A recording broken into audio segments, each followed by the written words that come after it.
Como fue anunciado, recibimos al economista Gabriel Odona, a quien le agradecemos su presencia. Gracias por venir. Buen día. Buenos días. Bueno, decíamos que vamos a conversar sobre un informe que realizó acerca de la operativa en el puerto de Montevideo. Y el gran titular, que por lo menos ha trascendido ese informe, es que es inviable otra terminal de contenedores. ¿Es así? ¿Es inviable?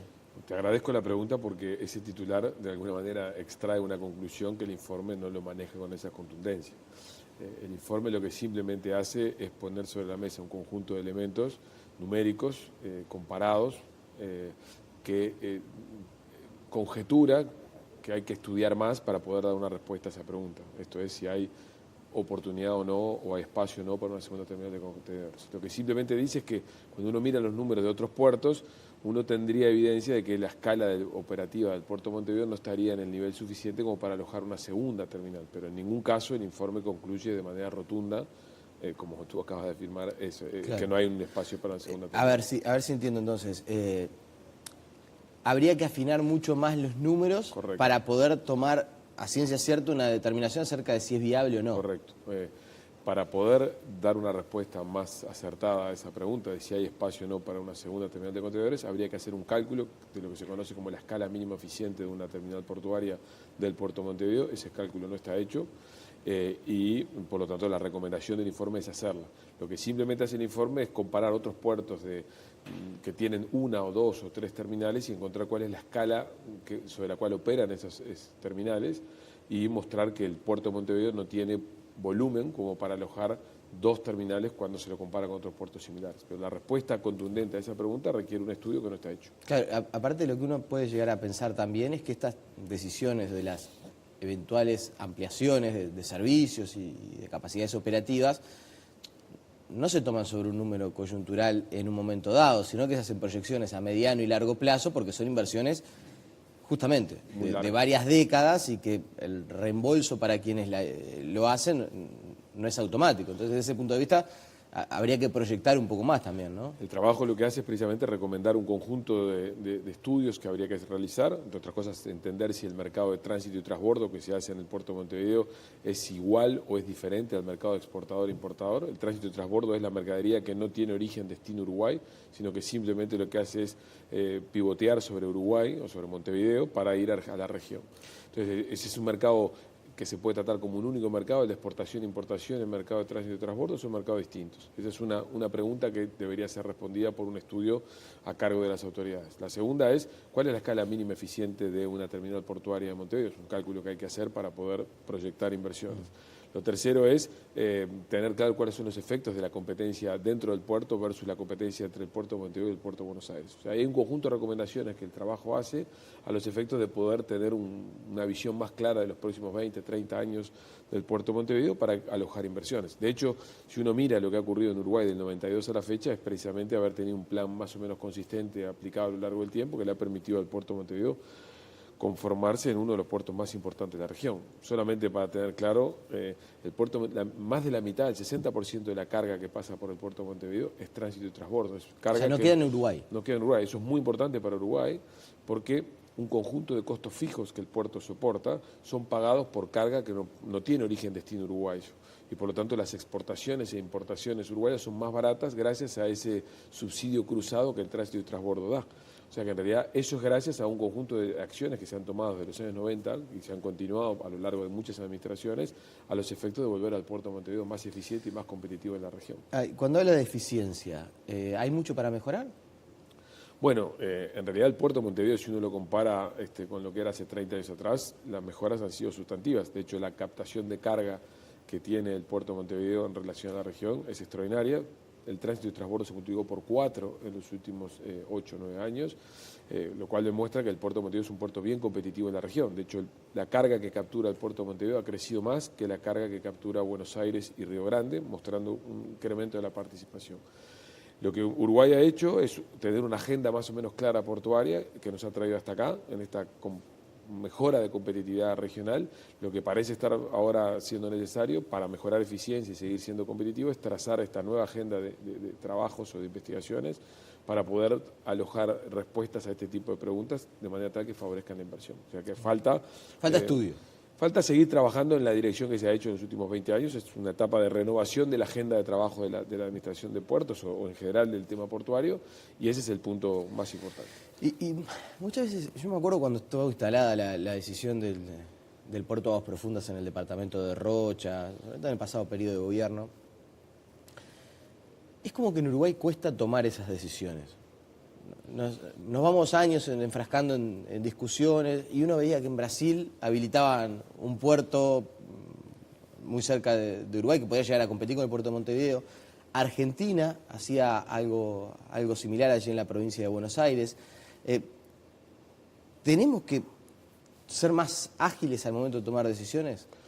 Bueno, a ver, primero, Uruguay es un país pequeño y digamos, el tamaño hace que las decisiones, uno tiene menos margen para equivocarse. Y además, no solamente es un país pequeño, sino que es un país cuya tasa de crecimiento no es extraordinariamente elevada, entre otras cosas, pues es un país de renta media. Entonces, uno tiene margen para equivocarse más acotado que en un país de las dimensiones de Brasil o incluso en un país de la dimensión de Argentina. ¿Por qué tiene menos margen? Y bueno, porque la espalda financiera es más chica, porque es más chico, y segundo, porque las decisiones de un eventual incremento de la capacidad instalada de infraestructura puede ser más difícil de absorber si le erramos al cálculo, porque el país no crece ni tiene un tamaño tan grande. En Brasil le erro al tamaño de la terminal portuaria o al tamaño del puerto, y la economía en 10 años me lo va a haber absorbido. Entonces, uno tiene que ser más cuidadoso. Eso no quiere decir que no seamos lentos. En general, Uruguay es un país, digamos, de procesos decisorios lentos, demasiado meditados, y a veces algunos temas cobran demasiada relevancia antes de ser estudiados. Yo creo que el caso del puerto de Aguas Profundas es un típico caso donde una idea talentosa, inteligente, se puso arriba de la mesa antes de tener ningún estudio serio, y por tanto cobró demasiada envergadura antes de que pudiéramos decir que era factible hacerlo.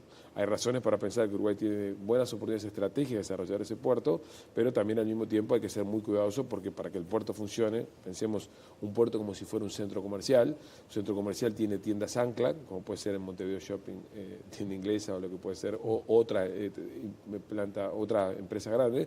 Un puerto necesita anclas que hagan viable la escala del puerto. Y bueno, ¿cuáles son esas anclas en un puerto oceánico? Y seguramente la minería era uno, podría haber sido temas energéticos si hubiera planificado la regasificadora o un movimiento de la boya petrolera a ese lugar. Pero en la medida que esas anclas no estén, es difícil que el volumen del resto de la economía, mucho más descentralizado, desconcentrado, pueda darle viabilidad a ese puerto, sobre todo cuando tenemos un sistema portuario en Montevideo y fluviales, como es el caso de Nueva Palmira. Sin un gran proyecto no se justifica.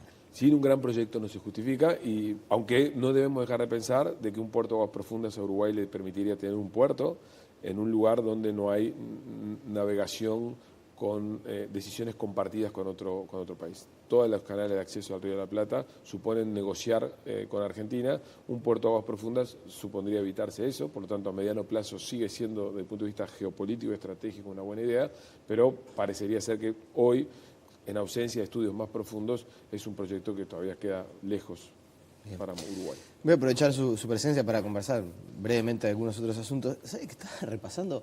En julio del año pasado, usted dijo algo así como el Mercosur, Uruguay está encerrado en una jaula que es el Mercosur, que esa jaula se llama Brasil. Pasó un año y estamos en una situación bien complicada con el tema de los productos lácteos en Brasil. ¿Siente que los hechos en este sentido le están dando la razón? Que Brasil, hablando de anclas, que Brasil es un poco el ancla del Mercosur. A ver, para Uruguay el Mercosur y todo lo que es los acuerdos comerciales que desde los años 70 se han desarrollado ha sido extraordinariamente favorable. Sería imposible imaginar a Uruguay con su grado de desarrollo actual si no hubiéramos tenido acuerdos como el PEC y el CAUSE y el Mercosur.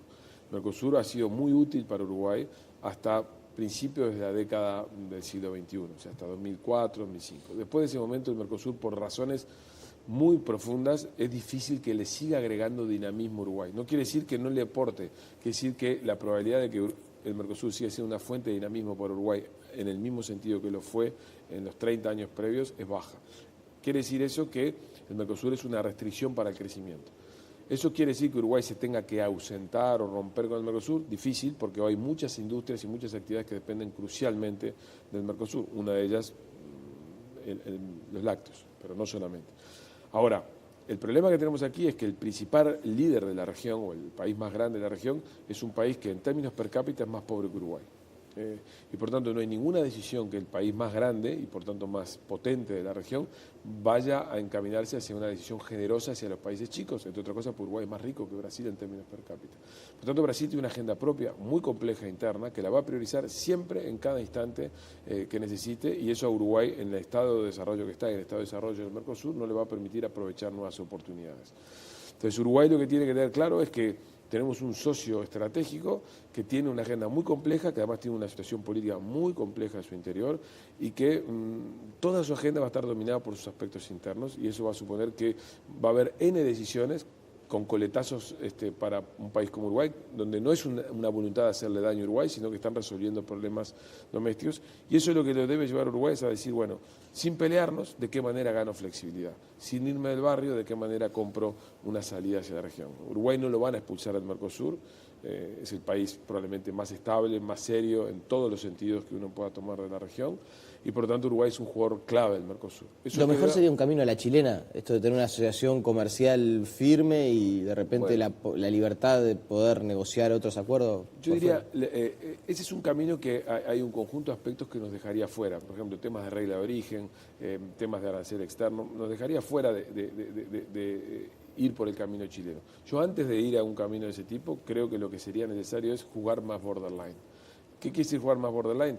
¿Qué pasaría si Uruguay se convierte en un miembro pleno del Tratado del Pacífico? Probablemente generaría ruido en el Mercosur, porque el Mercosur no está integrando la Alianza del Pacífico, pero al mismo tiempo difícilmente Uruguay lo expulsara del Mercosur por extensión. Generaría una suerte de tensión bilateral, pero no una suerte de crisis política. Entonces yo creo que Uruguay, en este escenario político donde Argentina está volcada a resolver problemas domésticos y Brasil está mucho más volcada a resolver problemas domésticos, Uruguay debe, con mucha diplomacia, sin pelearse con nadie, sin generar reacciones intempestivas, jugar un camino donde busca su camino propio. No saber que tenemos una falta más para la amarilla. Exactamente.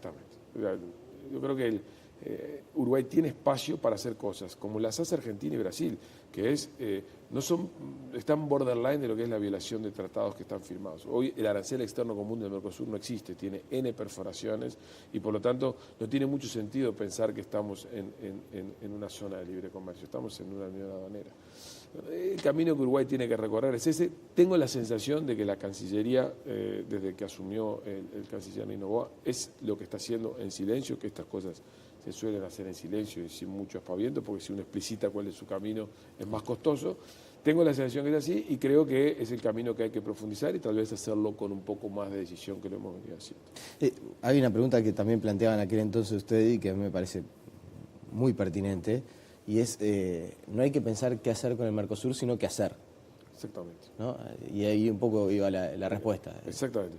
Yo creo que el gran error que hemos visto en los últimos años es pensar que Brasil es efectivamente el destino y el camino inexorable de nuestra inserción internacional. Yo recuerdo alguna afirmación que el gobierno anterior sostuvo que era como que Brasil nos iba a abrir las puertas del mundo. Ese es un error estratégico. Mujica políticamente decía, yo prefiero pegarme a Brasil, subirme al estrado de Brasil y darle un poco la espalda a Argentina. En aquel momento Argentina, con todas las complejidades que tenía. Pero una cosa es, desde el punto de vista del péndulo que uno tiene que hacer entre Argentina y Brasil, que eso probablemente fue una afirmación correcta. Otra cosa es pensar que Brasil es nuestra puerta de desarrollo al mundo y nuestra puerta de inserción al mundo. Brasil es una economía muy grande, por lo tanto, con vocación de ser una economía cerrada, tiene fundamentos de diverso tipo para tratar de proteger su industria, para tratar de desarrollar políticas proteccionistas en general, y por lo tanto un país pequeño que necesariamente tiene que ser abierto al mundo no puede colgarse de la agenda de Brasil. Tiene que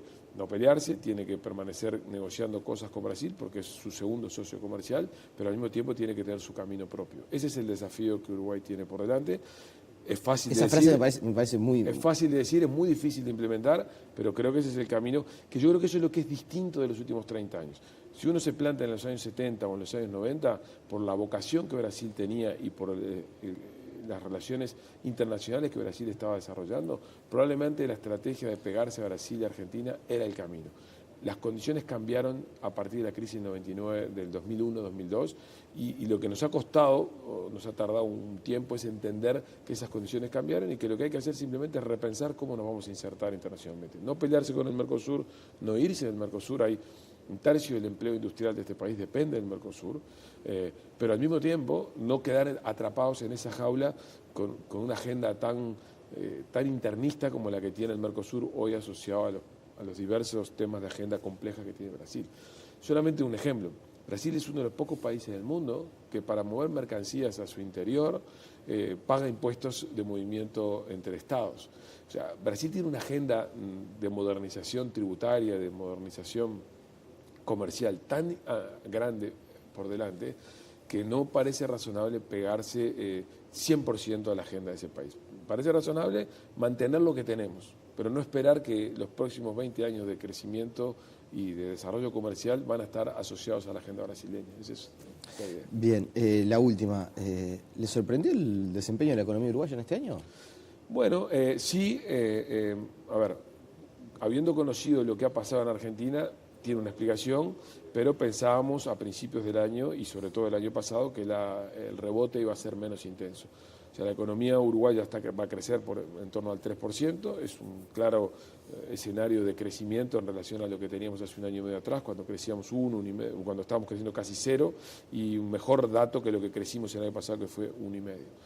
Básicamente eso está asociado a un encarecimiento muy significativo de Argentina y a una derivación de consumo hacia el mercado interno muy fuerte, de uruguayos que no van a Argentina y de argentinos que vienen a Uruguay. Una leve recuperación de las exportaciones, todavía modesta, lo que configura un escenario digamos, mejor que el que teníamos hace un año y medio, pero todavía un escenario que tiene dos características. Uno, que es frágil, porque depende altamente de la situación macroeconómica de Argentina y en parte de Brasil, y por lo tanto hay que mirarlo con cuidado. Y el otro, que es un escenario que no genera efectos dinámicos muy significativos hacia adelante. Los márgenes de las compañías no están aumentando, eso lo lleva a no invertir y eso lo lleva a que el efecto sobre el empleo no es significativo. El salario real ha crecido, los salarios en dólares han crecido mucho, pero el empleo se mantiene un poco más elevado de lo que...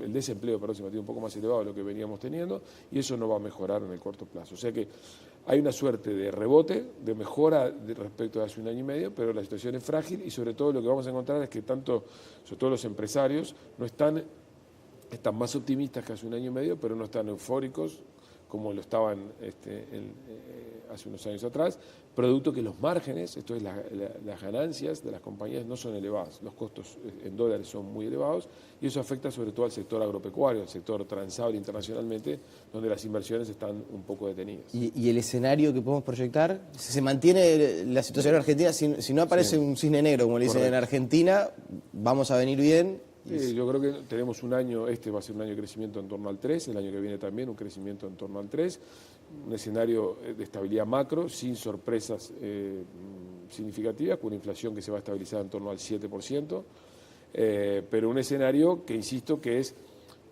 en parte se parece a lo que pasaba a finales de la década del 90. Es un escenario donde la economía está bien, los números de consumo lucen relativamente bien, pero es altamente dependiente de dos países que tienen unas situaciones macroeconómicas frágiles, que son Brasil y Argentina.